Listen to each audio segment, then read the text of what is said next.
अरे मम्मी जी, थोड़ा उम्र के हिसाब से काम किया करो। कहीं कुछ हो गया तो लोग बोलेंगे बहू ने बूढ़ी सास का ध्यान नहीं रखा।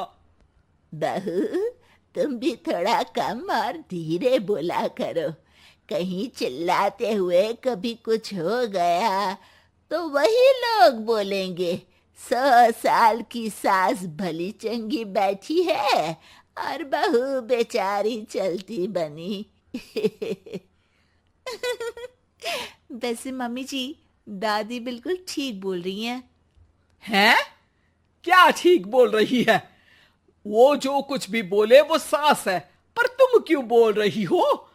बहू होकर सास से जुबान लड़ाओगी क्या? ऐसा बोलते हुए निर्मला को धसका उठ जाता है। कहा था ना, मत चिल्ला मत चिल्ला। तुझे बिना सास और बहू से जुबान लड़ाए बिना शांति नहीं मिलती। अरे माँ, दादी की बात सुन लिया करो, तुम्हारे भले के लिए बोलती है ना। अरे कोई भला नहीं, इन्हें बस मुझे परेशान और शो ऑफ करने का शौक है। हाँ। चल झूठी। इस परिवार में 3 पीढ़ी की औरतें रहती है, जिनका हर समय कोई ना कोई अलग ड्रामा चलता ही रहता है, जिससे और किसी का पता नहीं, लेकिन सूरज बहुत परेशान रहता है। माँ, पियाली और दादी, आप तीनों के पास एक दूसरे को सास बहू वाले ताने देने के अलावा कुछ काम हो या नहीं, पर मेरे पास जरूर है। इसीलिए पियाली, जरा लंच ले आओ, मुझे ऑफिस भी जाना होता है। इस पर पियाली सूरज को लंच देती है और वो ऑफिस चला जाता है, जिसके बाद तीनों एक बार फिर अपनी बातों या कह लो कि नोक-झोंक में लग जाती हैं। इसी में दिन बीत जाता है। रात को सूरज के साथ उसके दोस्त भी खाने पर आते हैं। पियाली, मेरे कुछ दोस्त आए हैं। सॉरी, अचानक प्लान बना तो बता नहीं पाया। तुम जल्दी से डिनर बना दो ना। अरे वाह रे आलसी माँ की आलसी बेटी, पहले बिना बताए दोस्तों को घर ले आओ, फिर बोलो जल्दी से डिनर बना दो। इतनी जल्दी है तो खुद बना लो। अरे माता, सब बाद में दिखा देना, अभी खाना बना दो ना प्लीज।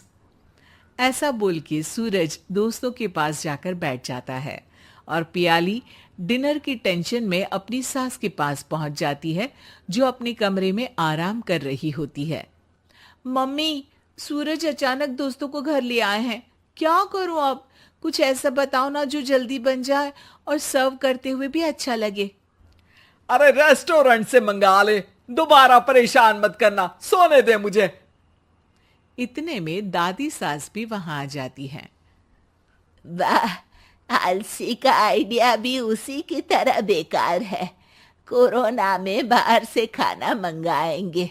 बहू, तुम सो ही जाओ, वही काम अच्छे से कर सकती हो। चल पियाली, मैं बताती हूँ क्या करना है। इस पर दादी सास पियाली के साथ मिलकर सारे मेहमानों के लिए खाना बनाती हैं, जिससे उन्हें ज्यादा मेहनत भी नहीं करनी पड़ती और सबका पेट भी भर जाता है। दादी के इस आइडिया से पियाली और सूरज बहुत इम्प्रेस हो जाते हैं। दादी, क्या यही खाना आपकी इस उम्र में इतना एक्टिव रहने और एंडलेस लाइफ का राज है? वैसे दादी ने आज तक राज किसी को बताया नहीं। इन्होंने ससुर जी तक को नहीं बताया, तभी तो वो ऊपर पहुंच गए और ये अभी तक यही है। तेरी सास मेरे ऊपर पहुंचने का ही इंतजार कर रही है, पर इस आलसी का ये सपना पूरा नहीं होने वाला। क्यों जी, अमर होने का वरदान लेकर आई हो क्या? अमर का पता नहीं, पर लगता है तुझसे लंबा जरूर जी लूंगी। इससे पहले कि दोनों सास बहू में कोई बहस शुरू होती, पियाली बीच में बोल पड़ती है। ठीक है, आप दोनों लड़ क्यों रही हैं? हम तो चाहते हैं कि आप दोनों हमारे साथ हमेशा रहें। पियाली की बातों पर दोनों शांत हो जाते हैं और उनकी लाइफ पहले जैसे चलने लगती है, जहां दादी सुबह जल्दी उठकर कुछ न कुछ काम करते हुए पूरा दिन बिताती है, तो वहीं निर्मला और पियाली लेट उठने से लेकर धीरे धीरे आलस में काम करना और जब मर्जी सो जाने से अपना दिन बिताती हैं। एक दिन निर्मला की सहेली उनके घर आती है। अरे क्यों रे निर्मला, कैसे चल रही है जिंदगी? सब बढ़िया, बस ये बुढ़िया ऊपर जाए तो ज्यादा अच्छा होगा। अरे ऐसा क्यों बोलती हो? तुम्हें तो उनसे सीखना चाहिए, वो बहुत फुर्तीली हैं।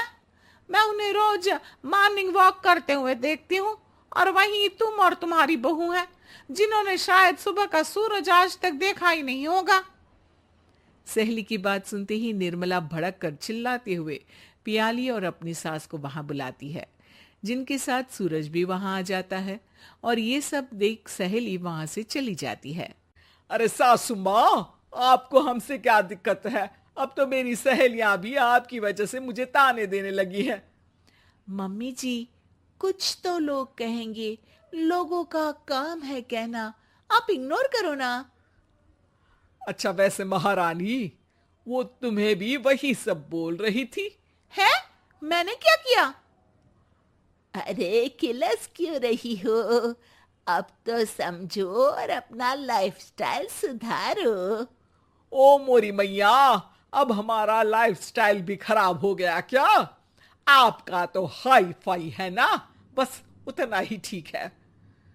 तुम लोग हमेशा पूछते हो ना कि मेरी इस उम्र और अभी भी इतने एक्टिव रहने का राज क्या है, तो वो ये लाइफ स्टाइल ही है जिसे हाई फाई नहीं पर सिंपल कहते हैं। दादी, अब कहना क्या चाहती हो? यही कि मैंने अपनी जिंदगी में बहुत किताबें पढ़ी हैं, जिनमें एक किताब से मुझे ये समझ में आया कि हम कितने गलत तरीके से जिंदगी जीते हैं।